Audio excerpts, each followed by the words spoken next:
দর্শক, নির্বাচন নিয়ে সহিংসতা যখন বাড়ছে, গতকালকে আমরা দেখেছি শেরপুরের ঝিনাইগাতীতে জামাতের একজনের মৃত্যুর ঘটনা। সেখানে আজকে নানা রকমের ভিডিও ছড়িয়ে পড়ছে, স্টিল ছবি ছড়িয়ে পড়ছে। জামাত বিএনপি সংঘর্ষের ফলে এটা হয়েছিল এবং জামাতের লোকজন প্রথমে বিএনপিকে আক্রমণ করেছিল, তাদের হাতে দেশীয় নানা ধরনের অস্ত্র দেখা গেছে, এরকম ছবি ছড়িয়ে পড়ছে। ছবির বিশ্বাসযোগ্যতা নিয়ে আমাদের মনে সন্দেহ থাকতেই পারে, সেটা ভিন্ন কথা।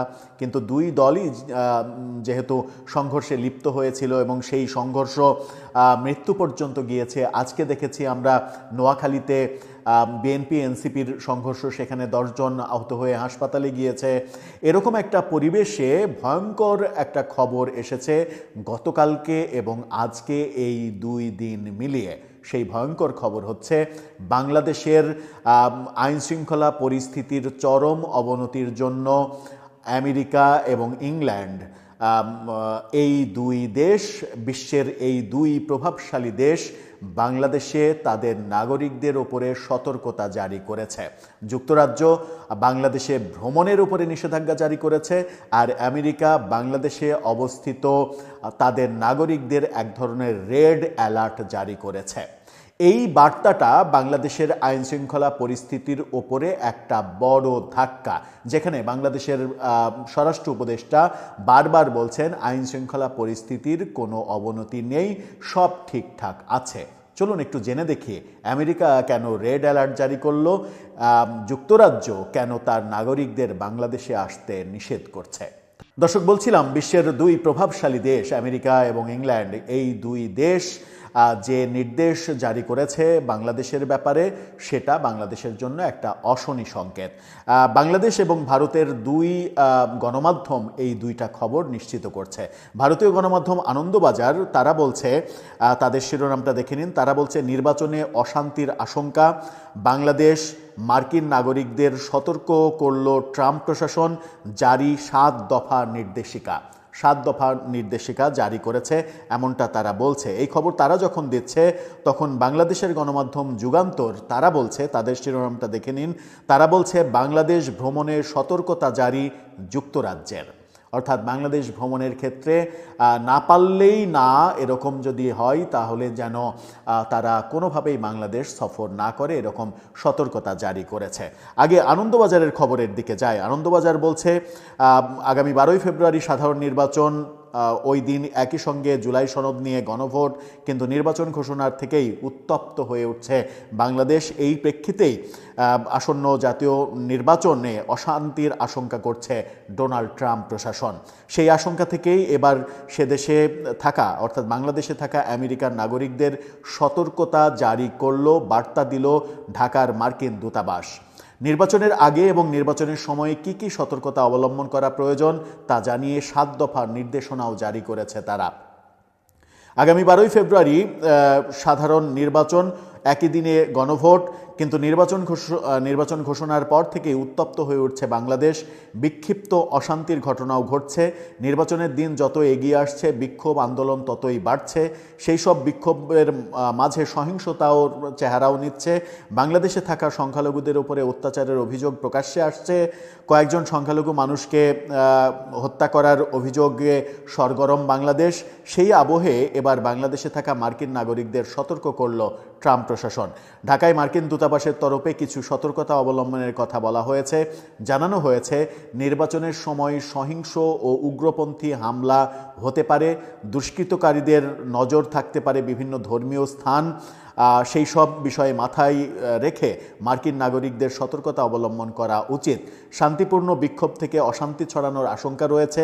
মার্কিন নাগরিকদের উচিত অশান্তি এড়িয়ে চলা, যে কোনো ধরনের সভা সমাবেশ থেকে নিজেদের দূরে রাখা উচিত বলে মনে করছে মার্কিন দূতাবাস।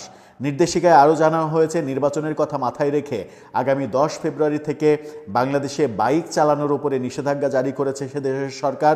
আগামী 11 এবং 12ই ফেব্রুয়ারি সব রকম যানবাহনের উপরে একই নির্দেশিকা বলবৎ থাকবে।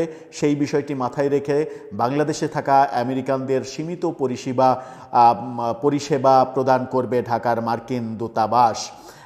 বাংলাদেশে থাকা মার্কিনীদের উদ্দেশ্যে ট্রাম্প প্রশাসনের পরামর্শ, বড় জনসমাগম বা বিক্ষোভ এড়িয়ে চলুন, সর্বদা আশেপাশের পরিবেশ সম্পর্কে সচেতন থাকুন, স্থানীয় সংবাদ মাধ্যম কী ধরনের সংবাদ পরিবেশন করছে সেদিকে নজর রাখুন, জরুরি ভিত্তিতে যোগাযোগ করার জন্য নিজের মোবাইল সবসময় চার্জ দিয়ে রাখার পরামর্শ দিয়েছেন তারা, অশান্তি এড়িয়ে কিভাবে যাতায়াত করা সম্ভব তা নিয়ে পর্যালোচনা করার বার্তাও দিয়েছে তারা।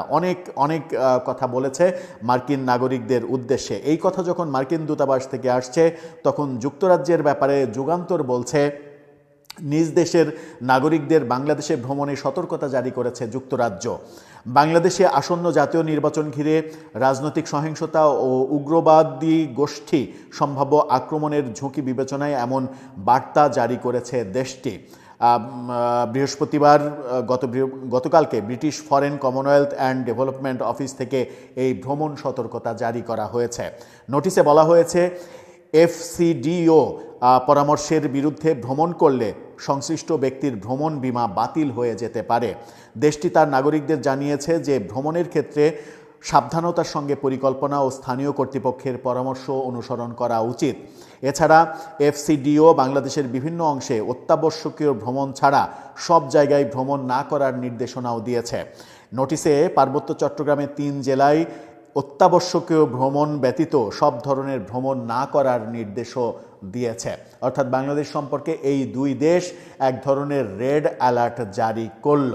এটার মিনিংটা এটাই দাঁড়ায় যে বিশ্বের প্রভাবশালী এই দুই দেশ মনে করছে বাংলাদেশে তাদের নাগরিকদের নিরাপত্তা বিঘ্ন ঘটতে পারে। নিরাপত্তা বর্তমানে বাংলাদেশের যে পরিস্থিতি তাতে তাদের নিরাপত্তা নেই এরকম ভাবনা তাদের, সেই ভাবনা থেকেই তাদের নাগরিকদের উপরে এরকম নির্দেশনা জারি করলো।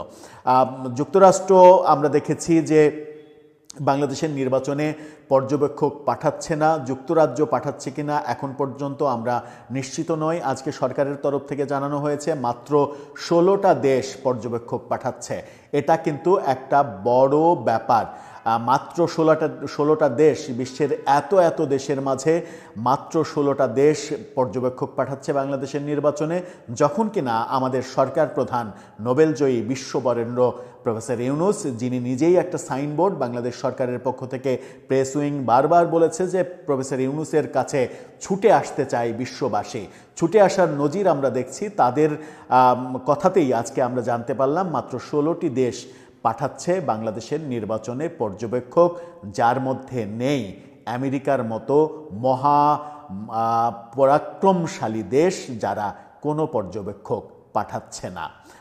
সেই ক্ষেত্রে আগামী নির্বাচনটা কতটা গ্রহণযোগ্য করতে পারে সরকার, সেটাই এখন দেখার বিষয়।